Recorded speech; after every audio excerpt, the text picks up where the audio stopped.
क्या कोई पिता अपनी ही बेटी की जिंदगी को नर्क बना सकता है? क्या बदले की आग इंसान को इतना अंधा कर सकती है कि वो अपनी औलाद की खुशी भी बर्बाद कर दे?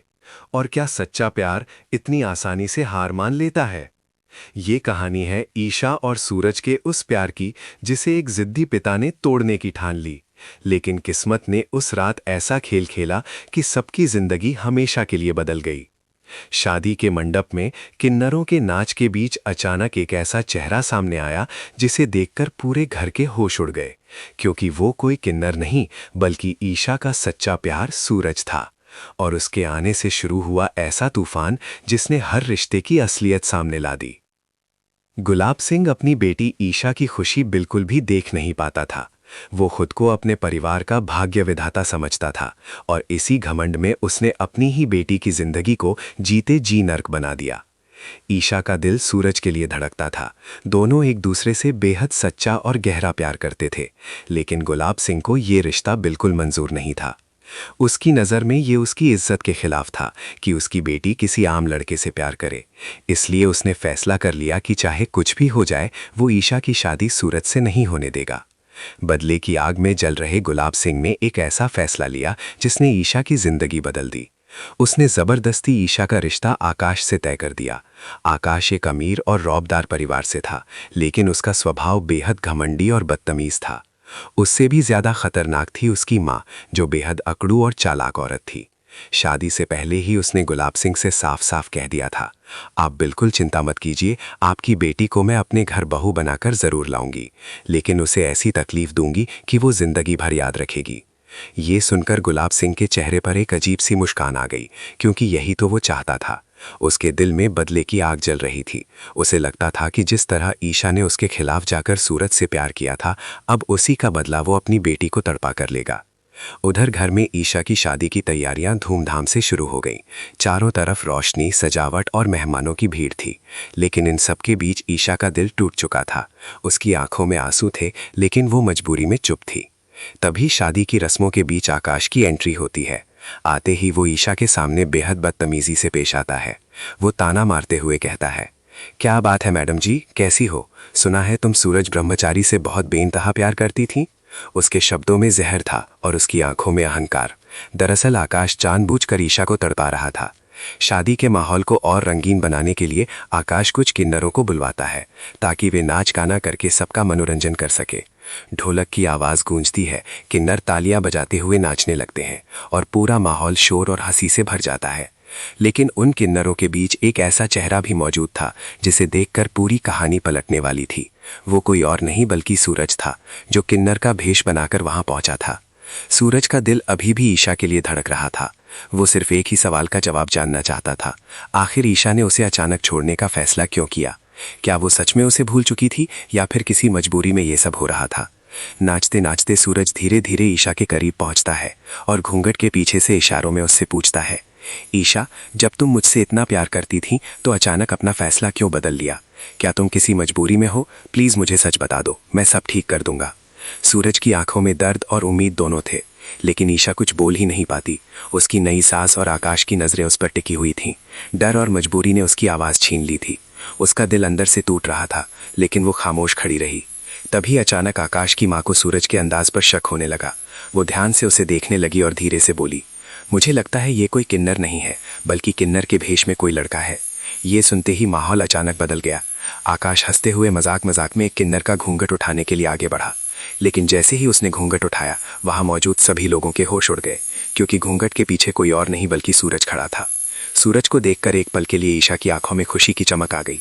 आखिर इतने दिनों बाद उसने अपने सच्चे प्यार को सामने देखा था, लेकिन वो खुशी सिर्फ एक पल की थी। अगले ही पल आकाश और उसकी माँ का गुस्सा 7वें आसमान पर पहुंच गया।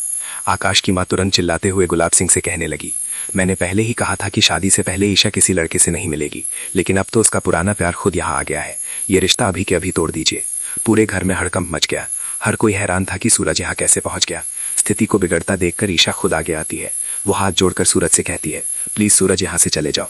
लेकिन सूरज जाने के लिए तैयार नहीं था। उसके दिल में सिर्फ एक ही बात थी, वो अपनी ईशा को वापस पाना चाहता था।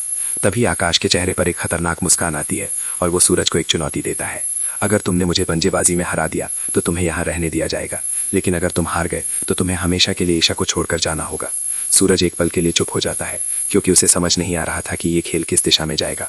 लेकिन अपने प्यार के लिए उसने ये चुनौती स्वीकार कर ली, और यहीं से आकाश की चुनौती सुनकर वहां मौजूद हर इंसान की सांसें जैसे थम गईं। माहौल अचानक बेहद तनावपूर्ण हो गया।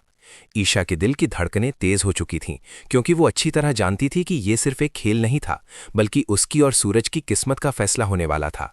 सूरज ने एक पल के लिए ईशा की आंखों में देखा। उन आंखों में दर्द भी था, प्यार भी था और एक अजीब सी मजबूरी भी।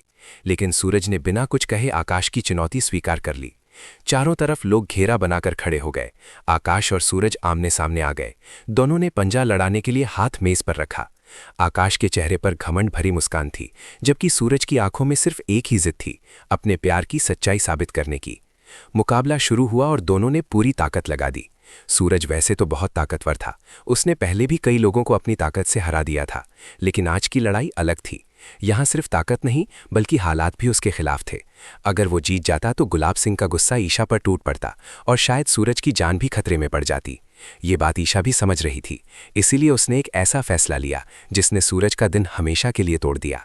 चुपके से ईशा ने अपना हाथ आकाश के हाथ के नीचे रख दिया, ताकि सूरज जब पूरी ताकत लगाए तो उसका दबाव ईशा के हाथ पर पड़े।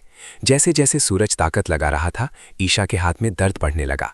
उसके चेहरे पर तकलीफ साफ दिखाई देने लगी। सूरज ने जब ईशा की आंखों में दर्द देखा तो वो सब समझ गया।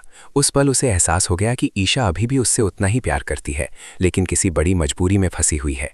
और उसी पल सूरज ने अपने प्यार की खुशी के लिए खुद हार जाने का फैसला कर लिया। उधर सूरज का दोस्त बंटी जोर जोर से चिल्ला रहा था, भैया पूरा दम लगाओ, इस आकाश को जीतने मत दो, आप उसे हरा सकते हो। लेकिन सूरज ने धीरे धीरे अपना हाथ ढीला छोड़ दिया और अगले ही पल आकाश ने जोर लगाकर सूरज का हाथ मेज पर पटक दिया।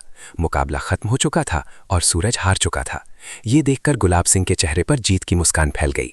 वो गर्व से आकाश की पीठ थपथपाते हुए बोला, वाह बेटा, ऐसा ही दमदार दमा चाहिए था मुझे। वहीं दूसरी तरफ सूरज चुपचाप खड़ा था। उसकी आंखों में दर्द था, लेकिन उसने कुछ नहीं कहा। गुलाब सिंह ने गुस्से में सूरज को सबके सामने बेइज्जत किया और उसे हवेली से बाहर निकलवा दिया। सूरज का दिल पूरी तरह टूट चुका था। वो बंटी के साथ चुपचाप वहां से चला गया। थोड़ी देर बाद वो एक शराब की भट्टी में जाकर बैठ गया। उसका दिल दर्द से भरा हुआ था। उसने गिलास उठाया और लगातार शराब पीने लगा। बंटी बार बार उसे रोकने की कोशिश करता रहा। वो कहता रहा, भैया प्लीज मत पियो, ईशा भाभी जरूर किसी बड़ी मुसीबत में है, हमें सच्चाई पता करनी चाहिए। लेकिन सूरज जैसे सब कुछ सुनना ही नहीं चाहता था। उसका दिल इतना टूट चुका था कि उसे अब किसी बात की परवाह नहीं थी। वो बस लगातार शराब पीता जा रहा था। उधर सूरज के घर में सब लोग परेशान बैठे थे। ताई माँ, अरविंद, मोनिका और पूरा परिवार उसका इंतजार कर रहा था। हर किसी के मन में चिंता थी कि सूरज अभी तक घर क्यों नहीं लौटा। इसी बीच बंटी को एक ख्याल आता है। वो चुपके से गुलाब सिंह की हवेली पहुंच जाता है और सीधे ईशा के कमरे में जाता है। ईशा उसे देखकर घबरा जाती है। बंटी हड़बड़ाते हुए कहता है, ईशा, सूरज उधर शराब की भट्टी में पागलों की तरह व्यवहार कर रहा है। उसने बहुत ज्यादा शराब पी ली है, प्लीज तुम चलकर उसे रोक लो, नहीं तो कुछ भी हो सकता है। ये सुनते ही ईशा का दिल कांप उठता है। उसके चेहरे का रंग उड़ जाता है। वो तुरंत समझ जाती है कि सूरज उसकी वजह से टूट चुका है। कुछ देर बाद मौका देखकर ईशा चुपके से घर से निकल जाती है और सीधे उस शराब की भट्टी की तरफ दौड़ती है जहां सूरज बैठा हुआ था। जब ईशा वहां पहुंचती है तो वो जो देखती है उसे देखकर उसका दिल जैसे टुकड़े टुकड़े हो जाता है।